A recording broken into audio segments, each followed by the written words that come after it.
अपने लगते जिगर नूरे नज़र, अपने जिगर के टुकड़े को वो किसी और के हवाले करते। अपनी बेटी को देना क्या ये कम बड़ा तोहफा है? और सबसे बड़ा तोहफा तो वही, क्या ये कम बड़ा तोहफा है? उसके बाद भी अगर कोई लड़की वालों से डिमांड करे पैसों की, तो मेरे ख्याल से ये बहुत बड़ी लानत है, बहुत बड़ी लानत। और ऐसा शख्स इंसान कहलाने के भी काबिल नहीं है जो अपनी बीवी के माँ बाप से पैसे मांगे। इस वक्त हम लोग हैं फैज़ान ताजुल औलिया ओल्ड एज होम के जो अध्यक्ष है मौलाना बदरुद्दुजा इरशाद के साथ में, और यहाँ तमाम इस कमेटी के तमाम मेंबर्स यहाँ बैठे हैं। तो अभी जैसे कि आपने देखा एक वीडियो बहुत वायरल हो रहा है आयशा का। आयशा ने आत्महत्या किया दहेज की वजह से। उसकी ससुराल वाले, उसका हस्बैंड बहुत परेशान करते थे। तो आयशा ने जो आत्महत्या की दहेज की वजह से, तो ये दहेज के बारे में मौलाना बदरुद्दुजा का क्या ख्याल है, आइए जानते हैं। ये आयशा ने जो आत्महत्या की है, ये आयशा ने जो आत्महत्या की है, ये बड़े दुख की बात है और ऐसा नहीं करना चाहिए। लेकिन इसके पीछे जो रीज़न है जहेज़ का, डिमांड का, लड़के के पैसा मांगने का, तो ये हमारे यहाँ यानी अकल काम नहीं करती कि एक मर्द होकर लड़की वालों से पैसे मांगे। एक आप थोड़ा अपने सीने पे हाथ रख के सोचो कि एक बाप जब उसको बेटी होती है, औलाद होती है, कितनी नाज़ों से, कितने अरमानों से उसकी परवरिश करते हैं, छोटे से बड़ा करते हैं, उसकी हर ख्वाहिश पूरी करते हैं, उसकी खुशी में खुश हो जाते हैं, उसकी नाराज़गी में नाराज़ हो जाते हैं। किस तरह एक बच्ची की परवरिश करके छोटे से बड़ा करते हैं। एक वक्त वो आता है कि बच्ची जवान हो जाती है, तो वही अपने लगते जिगर नूरे नज़र, अपने जिगर के टुकड़े को वो किसी और के हवाले करते हैं। अपनी बेटी को देना क्या ये कम बड़ा तोहफा है? और सबसे बड़ा तोहफा तो वही, क्या ये कम बड़ा तोहफा है? उसके बाद भी अगर कोई लड़की वालों से डिमांड करे पैसों की, तो मेरे ख्याल से ये बहुत बड़ी लानत है, बहुत बड़ी लानत। और ऐसा शख्स इंसान कहलाने के भी काबिल नहीं है जो अपनी बीवी के माँ बाप से पैसे मांगे। उसमें इतनी भी मर्दानगी नहीं है कि अपनी ज़रूरत खुद पैदा करें। अभी देखा जाए समाज में, लेकिन काफ़ी सालों से मैं ये बात गौर कर रहा हूँ कि जब शादी पूरी हो जाती है, सारी रस्म व रिवाज निपट जाती है, तो एंडिंग में क्या होता है, लड़की के घर वाले, जी, लड़की वालों की तरफ चलते हैं अभी हम, लड़की के घर वाले सारे सामान को जो दहेज में मिला, गिफ्ट में मिला, उसे इकट्ठा करते हैं। इकट्ठा करने के बाद तमाम औरतों को बुलाया जाता है बस्ती की, और कहा जाता है कि देखो हमारी बेटी की शादी में ये हमें दहेज में मिला।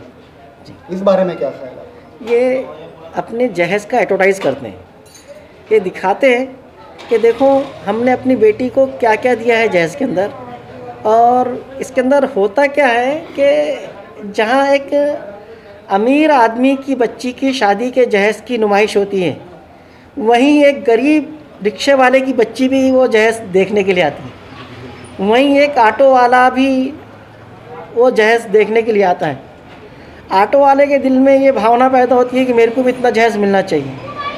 वो गरीब बच्ची जो रिक्शे वाले की है, वो गरीब बच्ची जिसकी माँ दूसरों के घरों में बर्तन मांजकर अपनी ज़िंदगी गुजार रही है, अपने बच्ची के लिए की परवरिश कर रही है, अपनी बच्ची को छोटी से बड़ी कर रही है, उस बच्ची के दिल में भी ये भावना, ये तमन्ना पैदा होती है कि मेरे को भी इतना जहेज़ मिलना चाहिए, मेरी भी शादी ऐसा होना चाहिए। और ये नुमाइश करके ये हज़ारों दिलों को, गरीबों के दिलों को तोड़कर उनकी ज़िंदगी के साथ खिलवाड़ कर रहे हैं।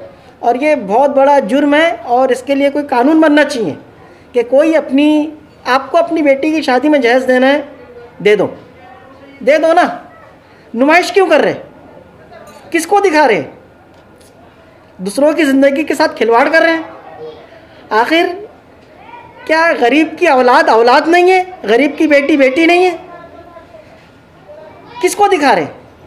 अब बताइए, वो गरीब की जो बच्ची, एक बर्तन मांजने वाली की जो बच्ची है, वो इतना लाखों का जहेज़ देखेंगी तो वो अपनी माँ को बोलेंगी, माँ मेरे को भी ऐसा जहेज़ चाहिए, मेरे को भी ऐसा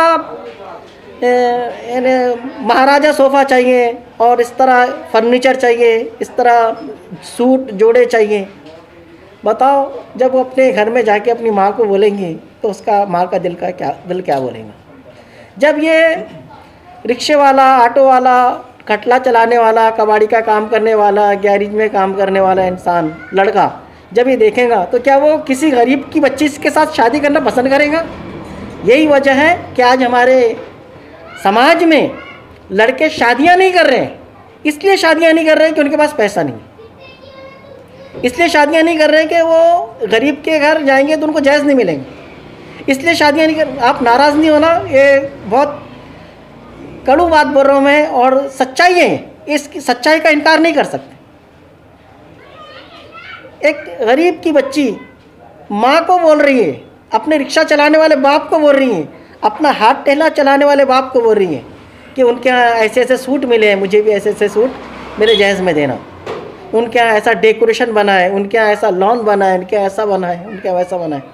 वो खुद चाहती है कि मुझको भी ऐसा होना चाहिए, और ये उसकी ज़रूरत कभी पूरी नहीं हो सकती। तो क्या उसने शादी नहीं करना?